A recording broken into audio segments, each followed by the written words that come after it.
Ponto evangélico. Nós estamos começando o nosso primeiro programa de uma série chamada Ponto e Contraponto dos Evangélicos, onde vamos estar tratando de temas ligados à vida do nosso povo, do dia a dia. E para tratar realmente da questão da reforma da Previdência, nós convidamos uma deputada especial para todos nós e muito conhecida, Gleisi Hoffmann, e o nosso querido pastor Roberto Prado.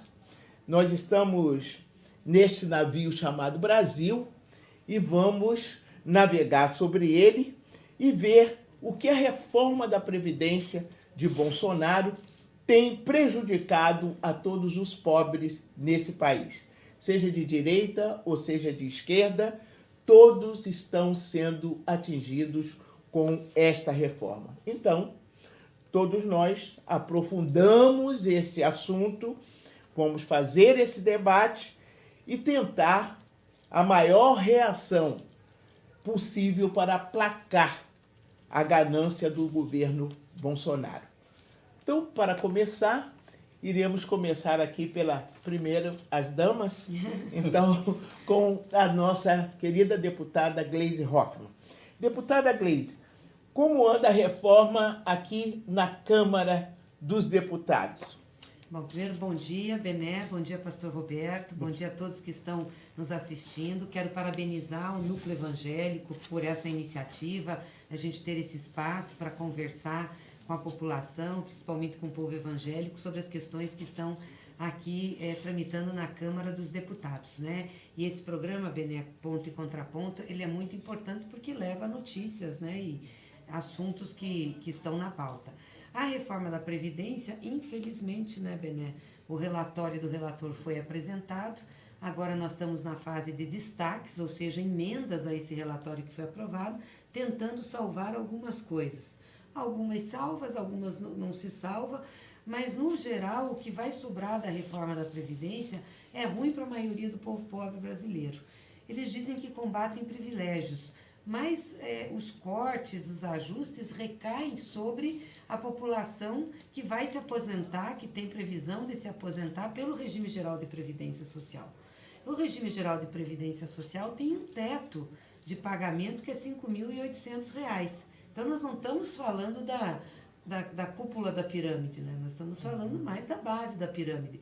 Mas 70% das pessoas que se aposentam no regime geral se aposentam com até 2 salários mínimos. Então, quando você mexe nesse regime geral, você está atingindo essas pessoas. Por exemplo, uma coisa que é perversa, e principalmente para as mulheres, é a questão da pensão. As mulheres vão passar a receber, porque 80% de quem recebe pensão hoje no Brasil são mulheres, né? Claro, se a mulher ela que tem o benefício, se ela morrer, o marido recebe. Mas hoje o que acontece? A viúva recebe a integralidade do que o marido recebia, como benefício da Previdência, em relação ao salário. Agora não, vai receber só 60%, mais 10% para o filho. Inclusive em relação ao salário mínimo também. Ou seja, deixou-se de assegurar o salário mínimo para a pessoa. Então, se ela tiver uma outra renda e o companheiro, o marido morrer, ela vai receber 60% do salário mínimo, se era esse o benefício. Nós fizemos uma briga grande no plenário, quero te parabenizar, você, a nossa deputada Rejane Dias, porque vocês mobilizaram a bancada evangélica estava junto nessa luta, então, tanto a Bené como a Rejane são evangélicas e estão sempre na luta aqui, foi muito bonito o movimento. Mas, infelizmente, teve uma outra emenda aprovada que derrubou essa que vocês queriam apresentar. Então, são essas as perversidades da reforma. A gente vai sentir daqui um tempo, infelizmente. Lamentamos, né? Mas vamos aqui falar com o nosso pastor Roberto, que nós sabemos, pastor, que grande parte dos evangélicos, né, votaram em Bolsonaro. E grande parte dos evangélicos também aqui nessa Câmara estão defendendo a reforma da Previdência. E nós sabemos que isto vai contra aos nossos interesses, aos cuidados que nós temos com as viúvas, com os órfãos. Eu te perguntaria, diante dessa situação já constatada aqui pela Gleise, como é que fica, como é que você vê essa conjuntura, enquanto pastor, como é que você está vendo esse grande momento? A palavra de Deus, ela é categórica. Quando o próprio Jesus, quando esteve aqui, ele veio buscar e ele atendeu a comunidade pobre, né? Ele não participou da elite, não nasceu em condições favoráveis, e ele veio realmente numa família pobre, e toda a mensagem dele circunda em torno das pessoas necessitadas. Então, o que nós sentimos no coração é que a palavra de Deus está sendo corrompida neste momento. Porque uma vez que você trabalha contra o pobre, contra o necessitado, Jesus disse, eu estive com sede e não me deste de beber, estive com fome e não me deste de comer, estive preso e não me visitaste. Eu trabalho num presídio, eu sou professor aqui na Papuda, e eu vejo a necessidade daquele povo, das famílias. Agora imagine o que vai acontecer conosco, o povo de Deus, o povo que clama, o povo que ora, o povo que busca, que conhece a palavra, porque o povo evangélico brasileiro conhece a palavra de Deus. Está sendo enganado. Estão usando mentiras contra o povo de Deus. Na realidade, o povo de Deus é verdadeiro, é sincero, é puro. Então, eu que trabalho como pastor no Itapuã, Paranoá, já trabalhei em Ceilândia, eu vejo que o povo precisa de amor neste momento, de tolerância. Nós, pastores, que temos uma conscientização, chegar a este povo e dizer, olha, estamos sendo enganados. Há mentira aí, que isso vai te prejudicar no futuro, né? Então, outra coisa que vai acontecer, haverá revisões de benefícios, né? Vai acontecer isso. Muitas pessoas pobres, doentes fisicamente, poderão perder a pensão, a aposentadoria. E isso vai prejudicar o nosso povo. Então, é hora de conscientizarmos, termos paciência com a nossa população evangélica, termos amor para com a nossa população evangélica e conscientizarmos mesmo, falarmos. Eu creio que nós passamos uma época, nós evangélicos, que não podia falar de política, não podia conscientizar o povo, mas chegou a hora. Porque o nosso povo está sendo enganado, o nosso povo está sendo doutrinado contra aquilo que é benéfico para ele mesmo. Então precisamos dar o grito, né? Precisamos colocar em prática o nosso evangelho. Vivo, né? Vivo. Eu volto aqui para a nossa deputada Gleise para perguntar quais são os próximos passos que nós teremos aí com a reforma da Previdência, diante das evidências. Bem, eu só queria antes comentar uma questão que o pastor levantou sobre a preferência de Jesus pelos pobres, né? O Evangelho de Nosso Senhor Jesus Cristo é todo baseado nisso, nos ensinamentos da solidariedade, né? Os princípios do cuidado. E às vezes eu vejo discursos aqui, pastor, de gente falando em Deus, né, Benedita? Em nome de Deus, tudo em nome de Deus, vota em nome de Deus. Aí você vai olhar, em termos práticos, isso não tem nada a ver com os ensinamentos cristãos, não tem nada a ver com o que Cristo pregou, que era exatamente cuidar e de ter amor pelos pobres e de ter trabalho nesse sentido, né? A humildade, enfim. A gente vê gente falando em Deus e em violência, Deus e armas, Deus e... Isso não... Contraditório. É contraditório, né? Mas, enfim, então nessa reforma a gente viu muito disso. Muitos pastores que tem aqui, o pessoal que é evangélico, mesmo os católicos, o pessoal que professa a fé cristã, indo à tribuna falando que a reforma ia ser um benefício para o povo, quando a gente sabe que não vai ser, né? Então, leva à inverdade, isso é muito ruim. Mas os próximos passos, nós ainda temos 8 destaques, né? 8 emendas para serem votadas no relatório do relator. Está chamada a sessão para hoje, agora aqui na Câmara, para a gente fazer essa discussão. Vamos ver se vai ter quórum, se vai dar certo isso. E o que eles querem é terminar esses destaques agora. Depois, o relator tem que conformar de novo o relatório, que foi incluído em plenário, que não foi. Tem que ir para a comissão especial e da comissão especial vai ter o segundo turno. Que é uma proposta de emenda constitucional. Então, tem que votar em primeiro e segundo turno. Eu acredito que nós não votaremos o segundo turno agora em julho. Então, deve terminar esses destaques hoje e retomar aí para a comissão especial e para o segundo turno em agosto.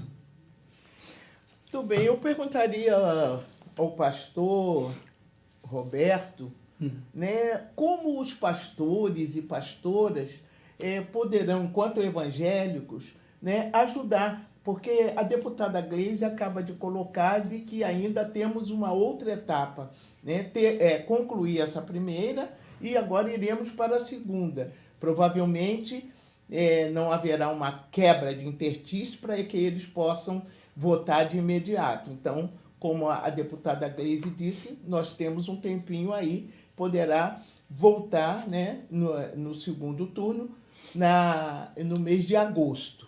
E até lá, como é que a gente pode mobilizar, né, para protestar e contra essa reforma da Previdência, como defender, como divulgar, né, como o pastor acaba de colocar, né, como fazer as pessoas pararem e ver que isto é altamente prejudicial a elas. E nós temos que ter pastores e pastoras, o universo que nossas igrejas têm, para fazer com que possa ter uma palavra dentro do Evangelho, porque é preciso que o povo defenda o seu pão de cada dia. Então, é necessário realmente que a gente proteste. Mas como nós viemos de um alinhamento, né, daquele não protesta, mas é que a gente não protesta, mas os nossos representantes, a maioria dos nossos representantes, nesses lugares de espaço e de decisão, tem ido contra aquela trabalhadora doméstica, né, aquela viúva que está nos bancos das nossas igrejas. Então, como avivar aí, enquanto pastor e pastoras que estão nos ouvindo, como fazer com que as nossas congregações possam estar interessadas, né, e protestando mesmo, que não é nenhum pecado, contra essa reforma, porque ela é uma reforma que prejudica, que vai contra os princípios de Jesus Cristo no cuidado com os órfãos, com as viúvas, com as mulheres, que ele teve tanto cuidado com as mulheres, e os trabalhadores e trabalhadoras. Ótimo, excelente. Ontem o Jeter me convidou para estar aqui com vocês, que é uma honra, um privilégio para mim. Então, na mesma hora, eu falei com ele, eu vou. Eu creio que este local, o ambiente das redes sociais, temos que usar. Hoje, a comunicação com o membro da igreja é através das redes sociais. O membro sai da igreja hoje através do WhatsApp. Então, nós temos que utilizar o Facebook, as redes sociais, o rádio, a televisão, para conscientizar. E tem que ser rápido. Isso tem que ser no Brasil todo, em cada cidade, em cada bairro, em cada igreja. Agora, contrariamente a tudo isso, os pastores favoráveis ao governo estão trabalhando, estão falando, eles não param. Somos atingidos por mensagens favoráveis à reforma todo dia, toda hora. E são mentiras. Mentiras que irão nos prejudicar no futuro. Então, eu creio que a esquerda, nós ligados ao PT, temos que nos mobilizarmos para que chegue até as pessoas que elas precisam pensar diferente. Os pobres, eu mesmo que trabalho em comunidade pobre, eu sei disso. Eu posso usar o púlpito para trazer uma conscientização? Sim. A mensagem da palavra de Deus está aí. Então, nós não podemos perder essa mensagem favorável aos necessitados, ao pobre, ao preso. Eu que entro dentro da cadeia e falo para o preso também que ele pode mudar de vida, ele pode ser luz do mundo, ele pode ser sal da terra. Nós temos que trabalhar. E não é só uma pessoa. Eu creio que no Brasil, eu mesmo conheço gente na Paraíba, em Pernambuco, na Bahia, pessoas que podem se mobilizar para falarmos acerca desse assunto. Está prejudicando a todos. A classe média também está sendo prejudicada.